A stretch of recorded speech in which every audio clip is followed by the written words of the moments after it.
신생아가 태어났는데 몹시 연약한 모습으로 태어났대요. 결국은 몇 시간 버티다가 죽었어요. 이제 그를 낳은 엄마가 마지막 이제 작별을 하려고 가슴에 꼭 이렇게 안았는데 기적이 나타났어요. 숨이 떨어졌던 이 신생아가 다시 숨을 쉬는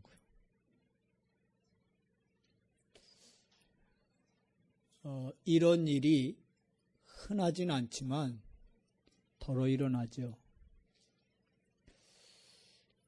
어째 그랬을까? 이해가 잘 안 되는 부분이지만 그럴 소지들이 사람에겐 있어요.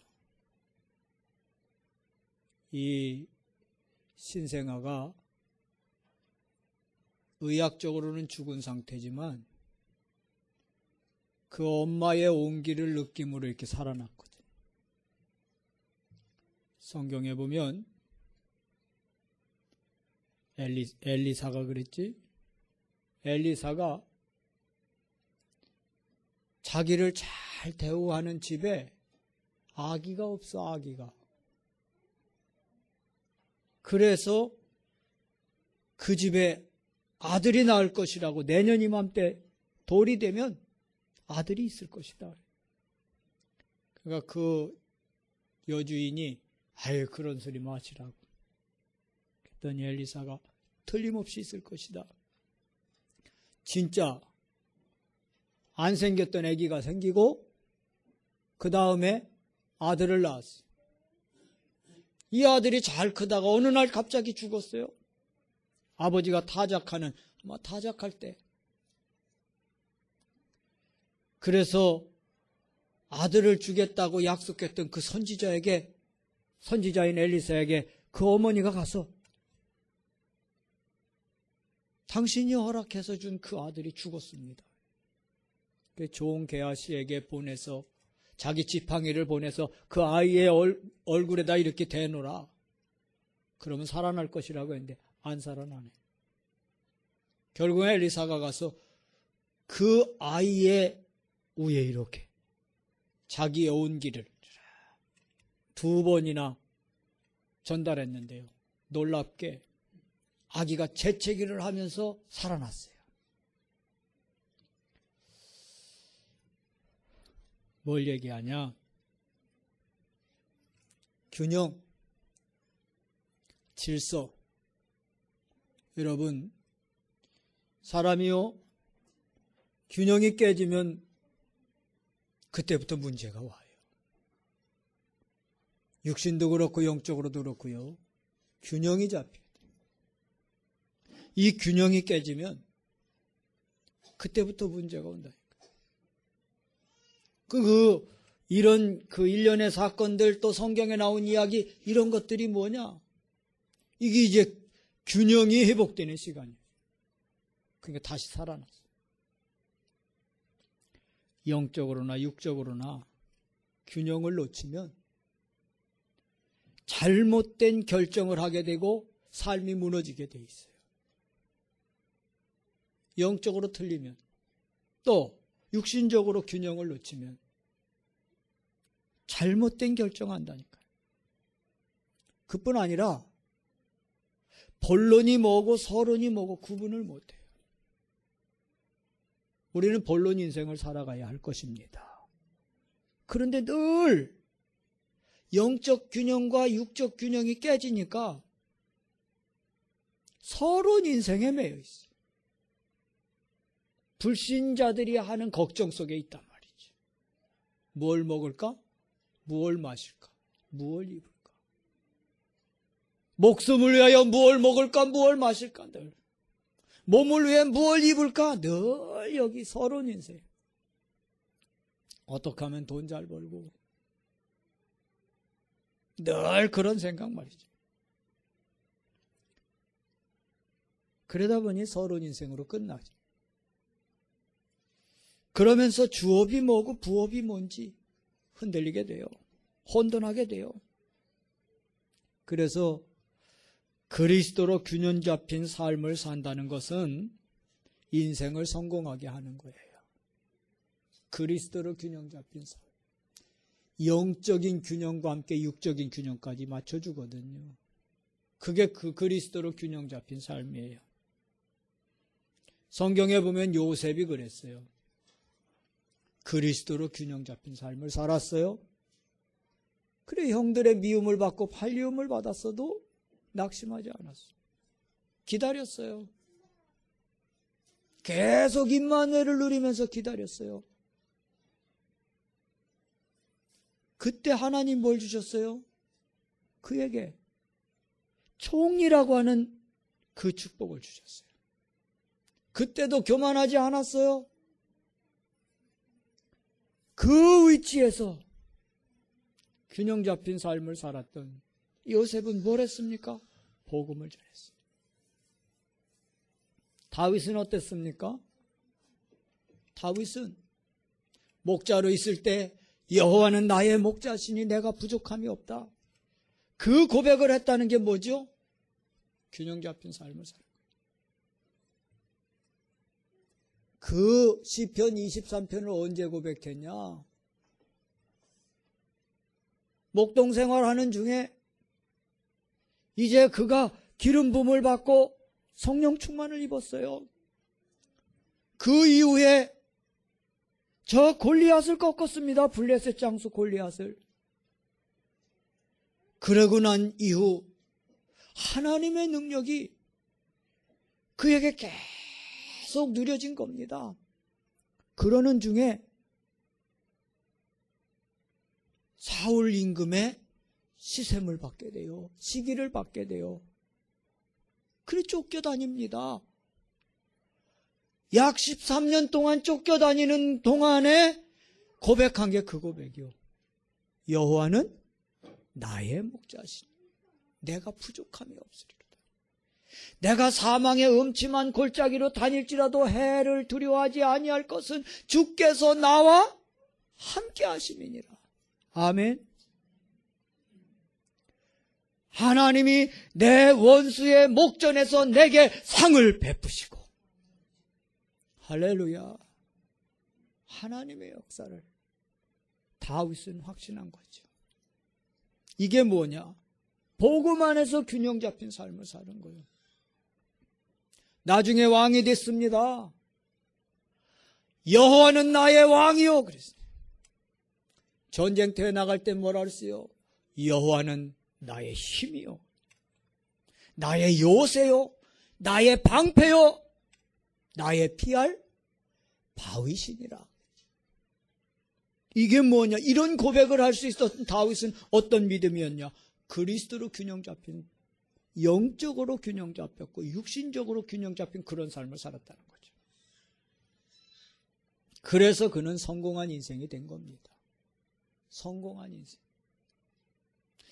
이번에 사역에 신학생들 강의를 한 것도 의미가 있겠지만, 그들을 지도하고 이끄는 현지 사역하는 그 목사님에게 이렇게 개인적인 팀 사역을 좀 깊게 했어요. 그간에 우리 국장님을 만나서 오랜 동안 이렇게 도움을 받고 교제를 했는데,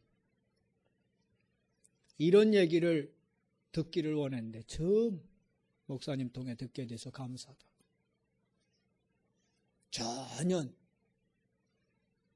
물 위에 기름 뜨듯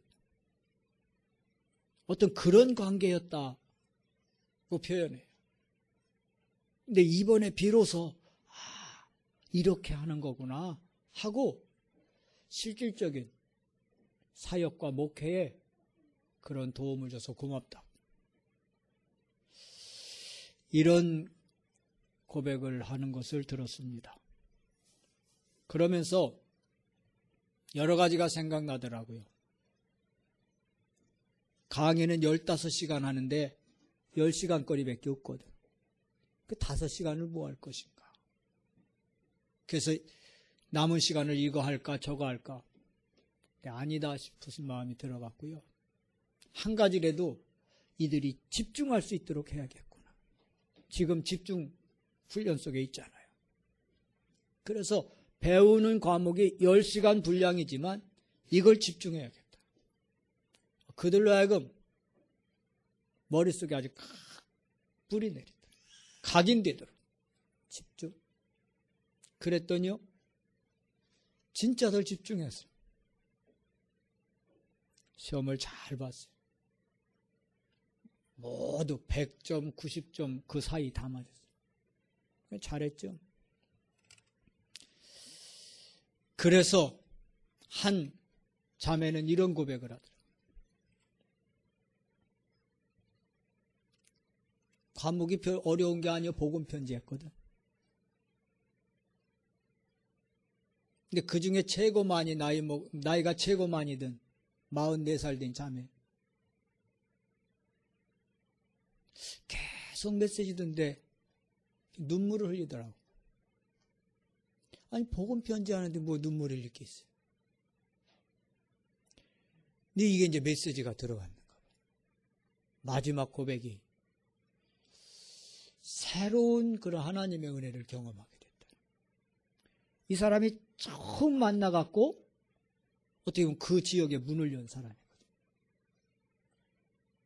거기에 있는 사역자 김 목사님을 처음 만나서 그 복음을 받고 자기 주변 이렇게 소개해갖고 문을 연 사람. 그래서 이렇게 되면 사역이 되겠다 하는 그런 기대를 갖고 왔습니다. 그리스도로 균형 잡힌 삶, 첫째는 과거 근본을 해결받아야 합니다. 이게 그리스도로 균형 잡힌 삶을 사는 거예요.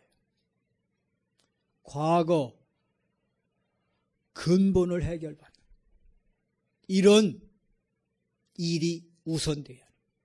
다시 말하면 과거 문제 해결. 그 과거 문제가 뭐냐? 근본 문제. 이거 해결돼야 합니다. 누가 뭐래도. 지난주에 그 감리교 장로님 얘기했잖아요. 장로가 됐어도 과거 문제 그대로 있다. 근본 문제 그대로 있다. 어려움 당할 때 속수무책인 거예요. 그대로 당하는 거예요. 여러분, 문제가 뭡니까? 여러분에게 있는 문제가 진짜 문제입니까? 한번 생각해 봐요. 내가 가진 지금 문제, 질병의 문제가 됐던, 경제의 문제가 됐던, 자녀의 문제가 됐던, 산업의 문제가 됐던, 어떤 문제가 됐던, 그게 진짜 문제일까요? 무엇 때문에 그 문제가 왔을까요? 무엇 때문에 그런 문제가 왔느냐고요? 그게 바로 과거 근본의 문제에서 왔다는 겁니다. 과거 근본 문제, 여기서 이게 왔다는 거예요. 그걸 볼 수 있어야 합니다. 그게 어떤 문제입니까? 오래된 영적 문제란 말입니다. 어제 오늘의 일이 아니고 오래된 영적 문제라. 성경에 보니까 오늘 본문 읽은 창세기 1장 2절 혼돈, 흑암, 공허. 이미 인간이 태어나기 이전에 혼돈, 흑암, 공허가 있었다니까요, 여러분. 오래된 영적 문제란 말이에요. 그 문제가 내가 느끼지 못할 뿐이지 나의 환경, 나의 배경, 나의 가문 이런 것들이 쭉 지금 와 있는 겁니다. 그래서 3절 여호와의 빛을 받아야 하는 것입니다. 여호와의 빛이 뭡니까? 요한복음 1장 4절 생명의 빛으로 우리 가운데 오신 그분입니다. 이거를 저 유대인들은 몰라보고 거부했다고 그랬잖아요. 그게 11절이에요. 요한복음 1장 11절. 그러면서 12절에 뭐라고 하지요? 영접하는 자 곧 그 이름을 믿는 자들에게는 하나님의 자녀가 되는 권세를 주셨다. 할렐루야. 사람들은요, 이렇게 오래된 영적 문제, 혼돈, 흑암, 공허, 이 문제를 몰라요. 이 문제를 해결하는 길이 빛입니다. 빛이 있으라 하시니 빛이 있었고, 어둠을 몰아내는 길이 뭐냐? 빛이에요. 아멘. 두 번째 문제가 뭐냐? 창세기 3장 원죄. 원죄 문제. 아담과 하와가 선악과 따먹은 거요. 그럼 그게 나와 무슨 상관이요? 상관이 있다니까. 어떻게 상관이 있냐? 여러분은 하나님 몰랐잖아요. 하나님 안 섬겼잖아요. 나중에 복음 듣고 예수 영접한 이후에 섬겼지. 그 이전에 몰랐잖아요. 그 이전에 안 섬겼잖아요. 원래 인간은 하나님 알도록 만들어졌다니까. 그게 창세기 1장 27절이요. 원래 인간은 하나님과 교제하도록 되어 있습니다. 그게 창세기 1장 27절이라니까 여러분.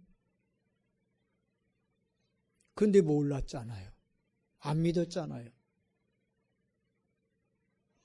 그게 뭐냐? 그 창세기 3장 사건에 묶여 있었던 겁니다. 매여 있었던 겁니다. 이게 뭐냐? 이게 과거에 오래된 영적 문제라고. 이 원죄가 오래된 영적 문제. 그러면서 창세기 6장 네피림, 모든 민족, 모든 가문마다 뭘 섬기느냐? 네피림, 우상 숭배. 가문의 문제. 제 어렸을 때 생각을 해보면요. 야, 참 어리석었다. 왜 이렇게 어리석었어요? 오래된 고목나무를 장작하려고 배에다가 집 뒷안에다가 놨는데, 뒷뜰에다 놨는데, 갑자기, 우리 누가 아팠어요, 가족 중에 누가.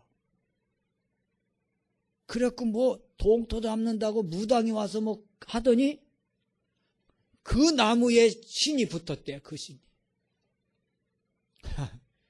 그래갖고 대잡고 가서요 그 나무다가 막 흔들고 막 쓸고 그러는 거 있죠. 경험한 분들은 알지? 막 그러잖아. 그러더니 나중에 이제 끝났어. 귀신이 나갔다는 거지 이제. 제가 여기 오기 먼저 있던 교회에서 벼락을 친 동네 그 신나무로 섬기는 나무가 벼락 쳤어요. 그러니까 이거를 그냥 보기 싫으니까 변해야 하는데 무서워서 아무도 못 벼 이걸. 그래서 제가 우리 교회 집사님 시켜갖고 그 교회 장적하게 장적으로 떼게 그거 벼와라 그랬어요. 벼다가 장적해서 떼버렸어요. 아무 이상 없더라고. 그게 에베소서 2장 2절 말씀입니다. 우리가 구원받기 전에는 공중권세 잡은 자, 세상 풍속을 주장하는 자에 따라서 살 수밖에 없어요. 인도자가 누구냐? 구원받기 전에 인도자는 사단이요. 그러나 구원받은 이후의 인도자는 성령님이에요. 그 누구도 구원받은 백성은 하나님께서 주신 예수 그리스도의 사랑에서 끊을 수가 없는 겁니다. 이게 로마서 8장 32절부터 39절까지의 말씀. 아무도 끊을 수 없다니까. 그런데 이 예수 그리스도를 믿기 전에 어땠냔 말이에요. 늘 이렇게 살았잖아요. 공중 권세 잡은 자 마귀가 이끄는 대로 말이죠. 이게 뭐냐? 이게 오래된 영적 문제라는 겁니다. 우리는 지금 여기서 해방받아 살지만 지금 거의 대부분 교회 다니는 기독교인이라 할지라도 무늬만 기독교인이지 여기에 매여 있어요. 불신자들은 말할 것도 없고 이게 오래된 영적 문제. 이거 해결받아야 할 줄로 믿습니다. 그뿐 아니라 창세기 11장 문제, 바벨탑 사건, 삶 속에 들어온 문제예요. 아니, 삶이 바벨탑 쌓는 삶이었다. 지금으로부터 3000년 전에 저 페루라고 하는, 지금 페루죠, 남아메리카,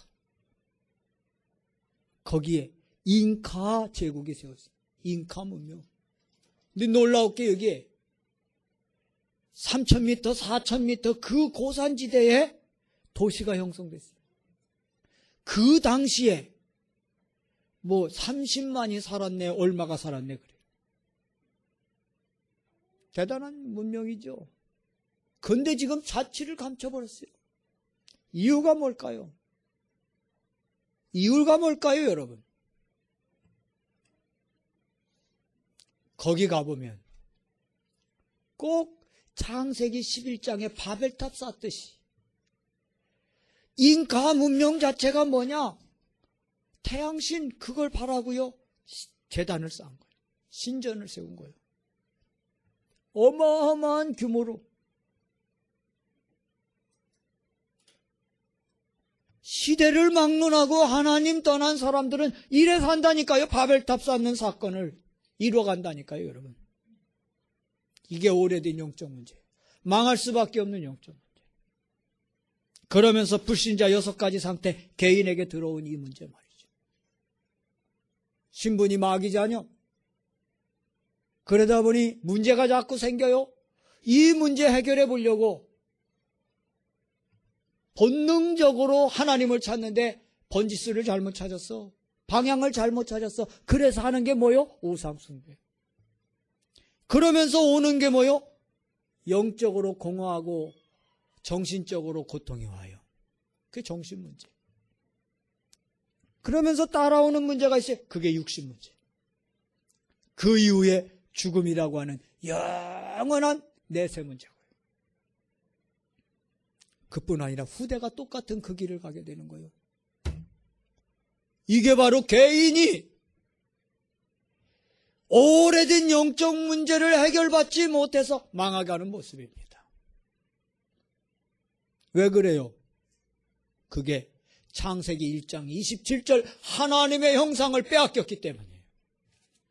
이걸 회복해야 할 줄로 믿습니다. 회복하는 길이 뭐냐? 그게 창세기 3장 15절 여자의 자손이요. 아멘. 여자의 자손이 뭐냐? 죄 없는 사람이라야 된다 이겁니다. 죄가 없으신 사람이라야 우리의 죄를 해결하고 죄 없는 사람이라야 우리를 모든 운명을 잡고 있는 사단을 꺾고 거기서 해방시킬 수 있다는 겁니다. 죄 없는 사람이라야 하나님 만나는 길을 열 수 있다는 거예요. 그래서 그분이 여자의 후손으로 오셨어요. 오셔서 뭐 했어요? 우리의 죄를 대속하고자 십자가에 죽으시고 마귀의 일을 멸하시고 하나님 만나는 길이 되신 증거로 부활하신 겁니다. 예수 그리스도. 그분이 모든 사람이 내 비림에 빠져 멸망해가는 그 자리에서 구원할 자로 오셨음을 증거하는 게 뭐냐? 그게 방주요. 홍수로 다 죽어가는 그때 살아나는 살 수 있는 길을 여셨는데 그게 방주라니까. 그게 창세기 6장 14절. 그리고 12장 1절부터 3절 갈대아 우루. 지금 어디냐 그게? 이라크. 바벨론 문명, 메소포타미아 문명이 발달한 그지요. 바로 아브라함이 거기 출신이요. 갈대아 우루. 거기서 나오라는 겁니다. 바벨탑 쌓고 우상숭배에 빠진 그 무리 속에서 나오라는 겁니다. 나와서 어디로 오라고? 가나안 땅, 메시아 태어날 땅으로 가라. 그게 창세기 12장이에요. 빼앗긴 하나님의 형상을 회복하는 길, 그리스도. 아멘. 과거 근본 문제를 해결받아야 할 줄로 믿습니다. 이게 바로 그리스도로 균형 잡힌 삶을 사는 기본을 까는 거예요. 기초를 까는 거예요. 컴퓨터를 구입하면 바탕화면 만들잖아요. 그걸 뭐요? 기본 화면, 베이직 그랬죠. 이게 인생 성공을 위해서 기본을 까는 게 뭐냐? 그리스도로 과거 문제 해결받는 거예요. 할렐루야. 이거 안 되고 다른 거 한다. 그러니까 계속 어려움 당하는 거예요. 두 번째, 그러면 현재 어떻게 해야 하느냐? 지금 어떻게 해야 하느냐? 지금 마태복음 4장 19절 그리스도를 따라가야 돼요. 나를 따라오너라. Follow me. 나를 따라오너라. 그리하면 내가 너로 하여금 사람을 낚는 어부가 되게 하리라. 아멘. 주님 따라가는 거예요. 지금 주님 따라가는 방법이 뭐예요? 말씀이 육신이 되었다. 말씀 따라가는 길인 줄로 믿습니다. 잘들 하고 있어요. 중국 갔더니 이게 유튜브가 안 열려. 중국 가면 다 정부에서 이거 막아놔갖고 할 수가 있어야지. 이걸 또 놓치니까 집에 와서도 잘 안 되네. 그래요 여러분. 영적인 건 그래요. 한 번 놓치면 그래요. 지속하길 바랍니다. 여러분 계속 그리스도 따라가는 게 뭐냐? 말씀 언약 따라가는 거예요. 녹취록 보고 또 기도수첩 녹취하고 그 말씀 묵상하고 이게 주님 따라가는 거예요. 그러면 11장 28절 마태복음 11장 28절 수고하고 무거운 짐진 자들아 다 내게로 오라. 내가 너희를 어떻게? 내가 너희를 어떻게? 쉬게 하리라. 쉼이 없어요. 지금 사람들은 쉬게 하리라. 주님 따라가면 주님이 쉼을 줄 줄로 믿습니다. 지금 해야 할 일이요. 이게 그리스도로 균형 잡힌 삶을 사는 거예요. 내 생각대로 내 멋대로 내 계획대로 살아갔던 삶을 정지하고 주님 따라가시길 바랍니다. 그럼 쉼을 주실 거예요. 두 번째, 그리스도가 누군지 바로 알도록 해요. 엘리야요, 예레미야요, 세례 요한이요, 선지자 중에 하나요. 틀리게 하는 것. 그런 요소도 있지만 틀리게 하는 것. 그분이 누구요? 주는 그리스도시요. 살아계신 하나님의 아들이십니다. 그러지요. 그래서 잘못 알고 있는 이 그리스도를, 그리스도에 대해서 잘못 알고 있는 걸 버리고 바르게 그리스도로 알고 그리스도를 취하여 나간다. 이게 바로 현재 해야 할 일인 줄로 믿습니다. 이걸 우리가 그렇게 하고 우리 주변의 사람들에게 그렇게 하도록 도와줘야 할 줄로 믿습니다. 그러면서 사도행전 1장 1절 3절 8절을 언약으로 굳게 잡고 기도 속에 들어가서 사도행전 2장 1절부터 4절 성령 충만을 약속대로 체험하고 그러면서 42절 예배에 승리하기를 바랍니다. 예배 승리해야 돼요.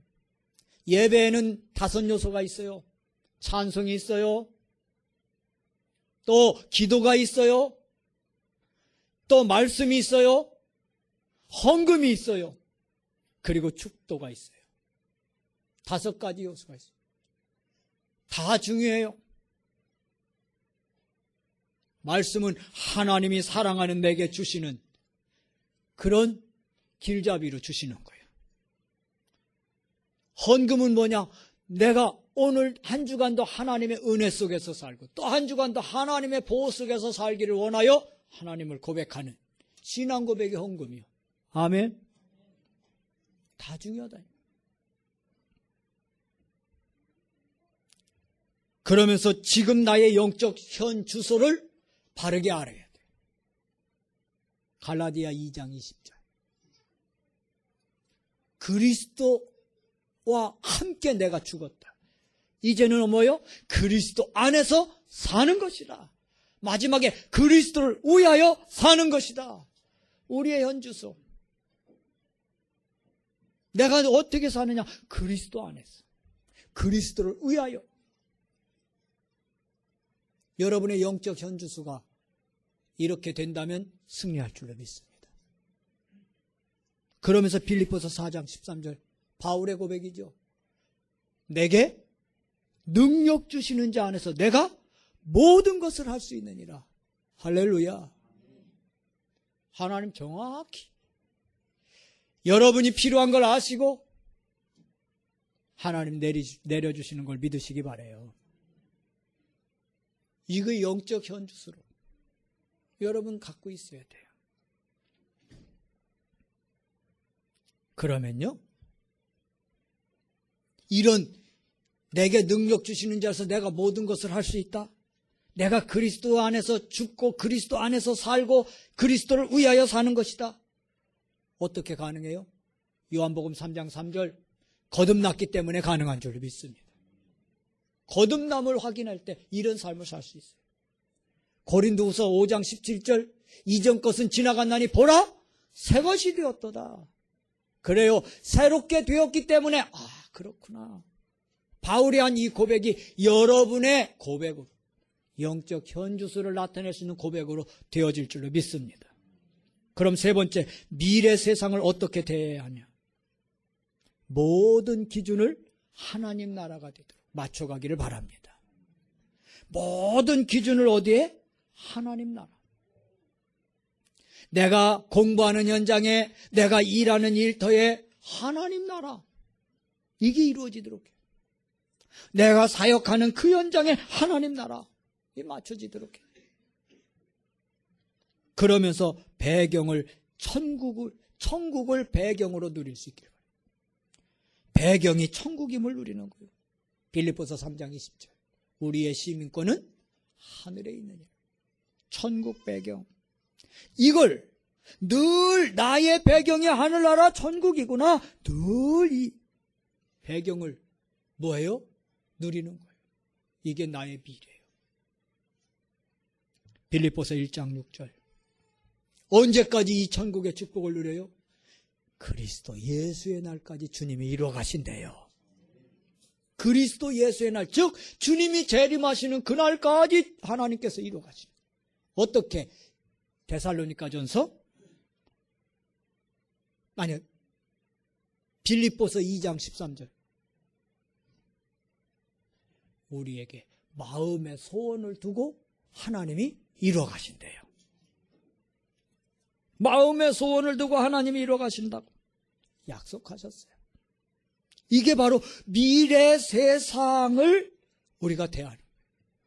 그렇지, 지금까지 살아온 것도 하나님 은혜 가운데, 그리고 앞으로도 하나님이 마음의 소원을 두고 나를 이끌어 가시지.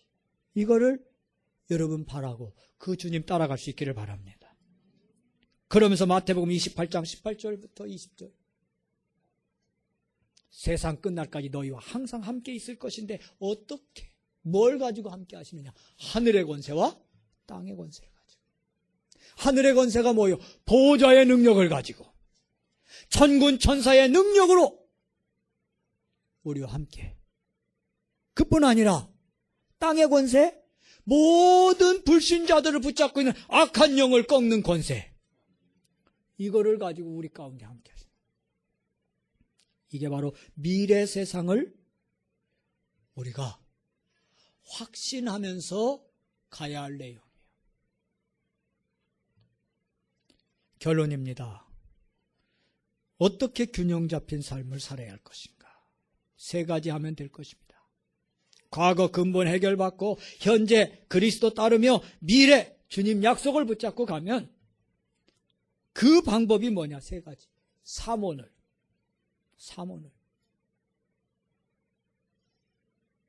이걸 계속 해가는 거예요.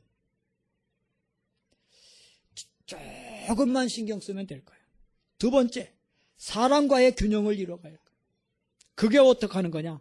사랑과 균형을 이룬다는 게 뭐냐?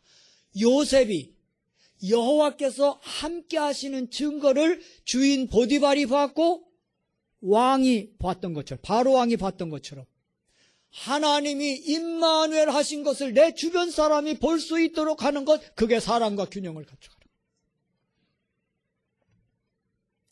어제는 귀한 손님이 오셨어요. 여기 논산에서 계시다가 가신 제 선배 목사님이, 감리교회 목사님, 대전 가서 목회하고 있어요. 논산에 결혼식이 있어서 잠깐 들렸대요. 거기 들렸다가 이제 보고 가겠다. 먼저 번에도 한 번 왔는데 아무도 없어서 그냥 갔대나? 그분이 여기 계실 때 재미있게 잘 지냈거든. 딸기도 많이 얻어먹고. 그 생각이 늘 난대요, 이렇게. 사람 관계. 그분 감리사님일 때 하도 막 지방에서 저 다락방 한다고 그렇게 인터넷 올리고 너무 힘들으니까, 당신 혼자 하기 너무 힘드니까 저를 불러서 밥을 사주매. 이 목사 이랬는데 어떡할 거요? 다락방을 할 거요.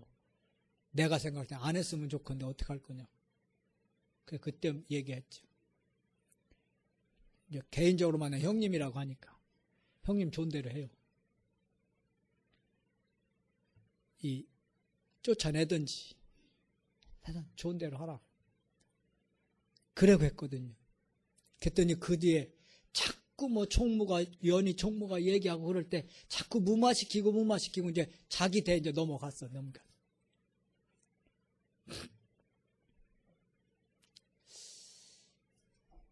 관계, 사람과의 관계.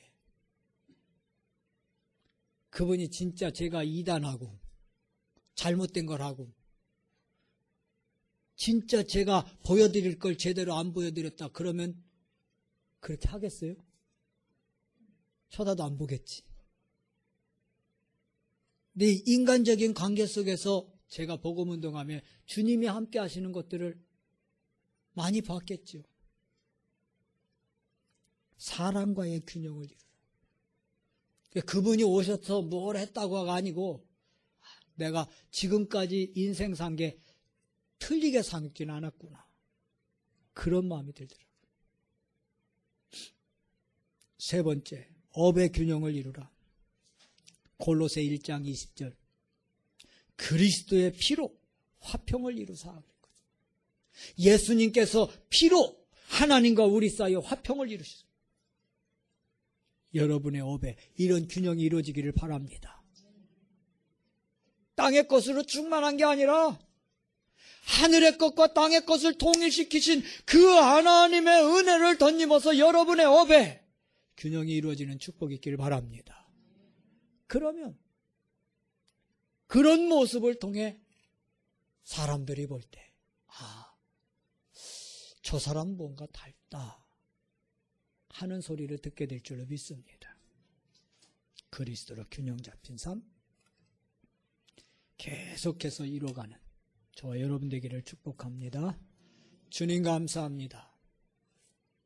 과거 문제를 그리스도로 해결받고 현재 그리스도를 따라가게 하시며 미래 그리스도 예수 안에서 약속하신 보좌의 축복을 나의 것으로 바라보며 믿음으로 사모를 하게 하시고 사랑과의 바른 균형을 이루게 하시며 업의 균형을 이루어 흑암에 빠진 세상을 살려내고 후대를 살려내고 경제를 살려내게 하옵소서.